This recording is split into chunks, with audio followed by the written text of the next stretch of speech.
जो स्टेज पे मौजूद है और जो स्टेज के नीचे मौजूद है, मैं पहले तमाम को अपना सलाम पेश करना चाहता हूँ। अस्सलामु अलैकुम रहमतुल्लाहि व बरकातहू। अल्लाह और अल्लाह के रसूल का एहसान है कि हम तमाम मिलकर यहाँ पे एक इदारे का, एक दीनी इदारे का फंक्शन करने के लिए जमा हुए हैं। और अल्लाह का ये एहसान करीम है कि अल्लाह ताला हम तमाम को यहाँ पे मदरसे का फंक्शन करने के लिए जमा किया हुआ है। मैं आपके सामने कुछ ज़्यादा नहीं कहूँगा क्योंकि आए हुए मेहमान भी आपके सामने कुछ कहना है। मैं बस आपके सामने इतना कहूँगा कि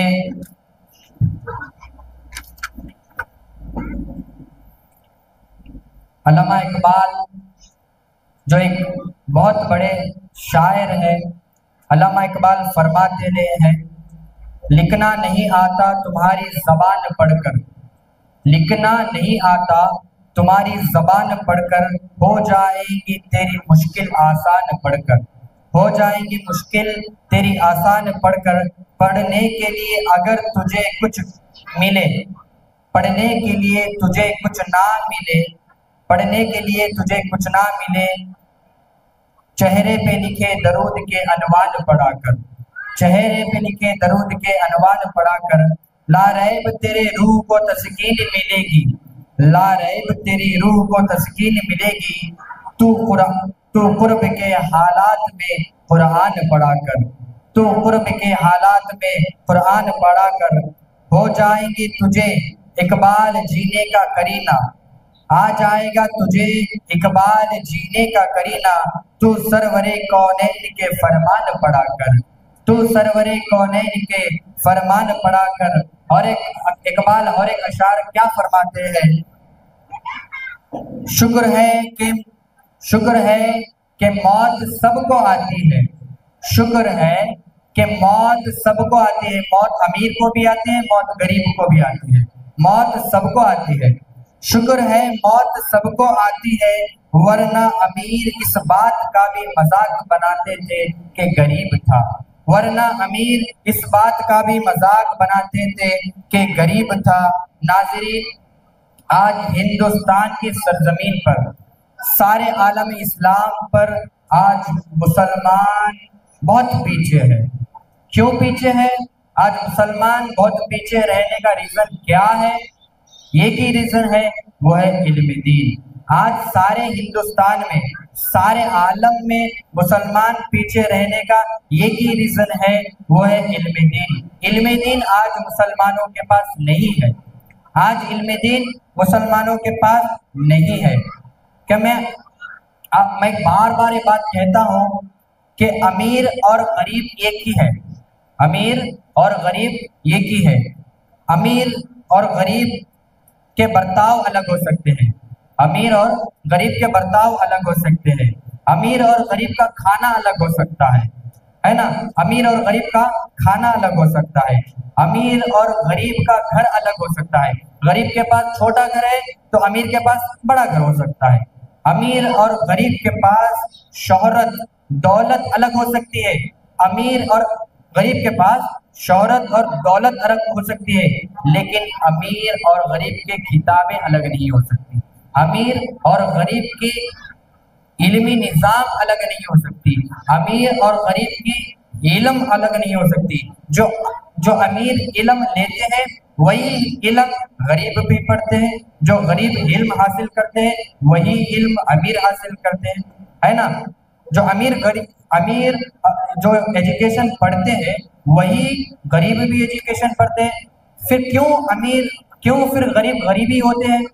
क्यों? आज इसका रीजन ये ही है, अमीर अपने बच्चों को क्या करते हैं, अमीर अपने बच्चों को आला दर्जात पर पढ़ाते हैं, एसएसएलसी के बाद first year, PUC, second year, BA, BCom, BSc, IAS officer, IPS officer, जैसे आला दर्जात पर एजुकेशन पढ़ाते हैं। लेकिन यहाँ पे गरीब क्या करते हैं? गरीब अपने बच्चों को 7th या 10th तक पढ़ाकर ड्रॉप आउट। क्योंकि अभी बच्चा 10th में दाखिला कराया होगा, लेकिन घर का सारा बोझ उस बच्चे पर डाल देते हैं, फिर बच्चे का क्या नतीजा होगा। बच्चा अगर काम करेगा तो उसका घर चलेगा, काम करेगा तो घर चलेगा, वरना घर ही नहीं चलेगा। 10th या 7th के बाद बच्चे का ड्रॉप आउट हो जाता है। उसके बाद बच्चा गैरेज या मैकेनिकल शॉप पर या पेट्रोल बंक पर या छोटे छोटे दीगर कामों पर बच्चा चले जाता है। तो यहाँ पे बात क्या मालूम होती है, अमीर अपने बच्चों को पढ़ाकर आले दर्जात पर पढ़ाते हैं, आले दर्जात पढ़ाकर IPS ऑफिसर बनाते हैं, IAS ऑफिसर बनाते हैं, लेकिन गरीब क्या करते हैं, गरीब क्या करते हैं, अपने बच्चों को सारा बोझ बच्चे के खाने पर डाल देते हैं, बच्चे कमाने के लिए छोटे छोटे वर्क पर जाते हैं, है ना। तो यहाँ पे ईमान, इश्क और मोहब्बत, मुजद्दिदो दीनो मिल्लत, शमए रिसालत, इमाम अहमद रजा खान फाजिल बरेलवी अलैहि रहमतुल्लाह ने एक बात फरमाती, बार बार आला हज़रत एक बात कहते थे, क्या कहते थे, आधी रोटी खाओ, आप आधी रोटी खाओ, अपने बच्चों को खूब पढ़ाओ, आधी रोटी खाओ, अपने बच्चों को खूब पढ़ाओ, करेंगे ना, इंशाअल्लाह करेंगे ना। आज आप अपने बच्चों को खूब इल्म दो। अल्हम्दुलिल्लाह आज चितवाड़गी में हमारे रजा चैरिटेबल एंड एजुकेशनल ट्रस्ट के जानिब से नंबर 1 नंबर 2 के नाम से मदरसा है फैजान गरीब नवाज, जो हिंद के राजा है, उन्हीं के नाम से आज 2 इदारे चल रहे। अल्हम्दुलिल्लाह अल्लाह का एहसान है, अल्लाह का फजल व करम है। हमारे एक इदारे में जो है 97 बच्चे, एक इदारे में जो है 89 बच्चे, तकरीबन 200 बच्चे हमारे मकतबों में पढ़ रहे हैं, तकरीबन 200 बच्चे हमारे मकतबों में पढ़ रहे हैं अल्हम्दुलिल्लाह। और आप तमाम मिलकर और हमारे मदरसों को, बच्चों को भेजिए। मदरसे में सिर्फ इल्मी एतबार पढ़ाया जाए, इल्म के एतबार से, दीन के एतबार से। आप दुनिया भी कराइए बच्चों को, दीन के एतबार से, दीन के दायरे में रहकर दुनिया भी इल्म देने की कोशिश कीजिए। हाँ, आप ऐसा भी मत कीजिए सिर्फ दुनिया दुनिया दुनिया दुनियाई इल्म जितना इम्पोर्टेंट है उतना ही उससे बढ़कर दीनी इल्म है ना। आप तमाम अपने बच्चों को खूब पढ़ाइए। हम भी एक मकसद लेकर, हम हमारा एक मकसद रखकर, एक टारगेट रखकर हम एक इस इदारों को चला रहे हैं। तकरीबन 5 साल में दारुल उलूम फैजान बंदा नवाज, जो कुतुबे दक्कन के नाम से, गुलबर्गा शरीफ जो ख्वाजा बंदा नवाज आराम कर रहे हैं, हजरत के नाम से कर्नाटका में एक भी दारुल उलूम मदरसा नहीं। तो हमारा जहन में एक बात आई कि तकरीबन 5 साल में एक दारुल उलूम बच्चों के लिए एक दारुल उलूम मदरसा खोलेंगे, जिसमें यतीम और गरीब बच्चों को दीन के दायरे में रहकर दुनियावी तालीम दी जाएगी और दीनी तालीम आला दर्जात पर दी जाएगी। इस ऐसा एक मकसद रखकर हम काम कर रहे हैं। इंशाअल्लाह वक्त आएगा तो मैं आपके पास भी आऊंगा उस मदरसे के ताउन के लिए। आप तमाम हमारे इदारे में, हमारे मदरसा फैजान गरीब नवाज में चितवाड़गी के तमाम बच्चों को, नौजवान बच्चों को, बच्चियों को भेजिए। हमारे आलिमा भी है, आलिमा एक अच्छे तरबियत दे रहे हैं। आप और ज्यादा तादाद से भेजने की कोशिश कीजिए। मैं अपनी बात को इस बात पर खत्म करता हूँ कि जिंदगी ही नहीं है किसी के लिए, जिंदगी है नबी की, नबी के लिए।